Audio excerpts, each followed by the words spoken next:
Some of you might, think all us trainers were great riders growing up, but a lot of us weren't. We didn't have the, good horses to learn off of. We had to learn on green horses, which took much longer for us to learn. And a lot of the people who rode much better than me, had the spectacular horses, were winning in shows and all of that, gave up over time. They got busy and riding was just a competitive thing, and now they're done with it unless they go back in later years. So what I'm telling you is, you might not be a great rider, you might not even be a good rider, but everybody can learn and improve. And as long as you're willing to take those steps, you will get there, you will get better. But you have to keep your mind open. And when you haven't been riding, you need instruction, and you need the right instructor to help you. And if you've watched any of my riders, many of them were, true beginners, but they learned a lot, and then they rode with us, and we helped them, and everybody guided each other over time and gave them support. And now many of them are spectacular riders, and they know how to help others, they know what to do in bad situations, and they've learned a lot. What I see over with some people is that they've ridden all their life, but they've never taken many lessons. They've never really had anybody to help them.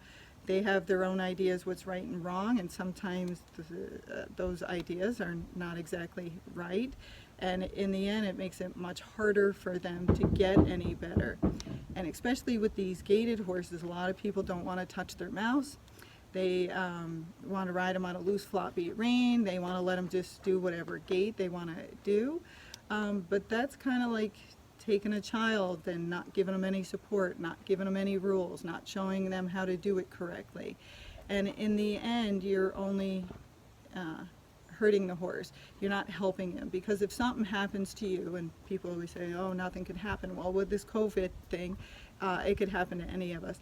The best thing you could do for any of these gaited horses is to ride them well, train them well, and help them to have the best behaviors. Don't spoil them. Don't let them just do any gait like pacing or trotting. Help them to learn and do what they were bred to do, and make them the best horse they can be.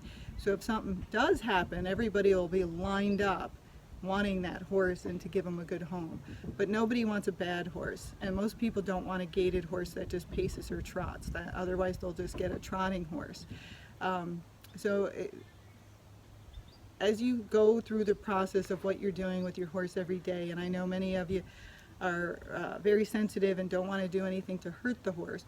We're not hurting them, we're actually making them better. But you have to give them rules, and you have to teach them, and the way we teach them is through pressure. So sometimes you have to increase the pressure until they figure it out. Now that does not mean beating the horse up, but it's enough pressure to help them to understand, and then the release of pressure when they do it correctly.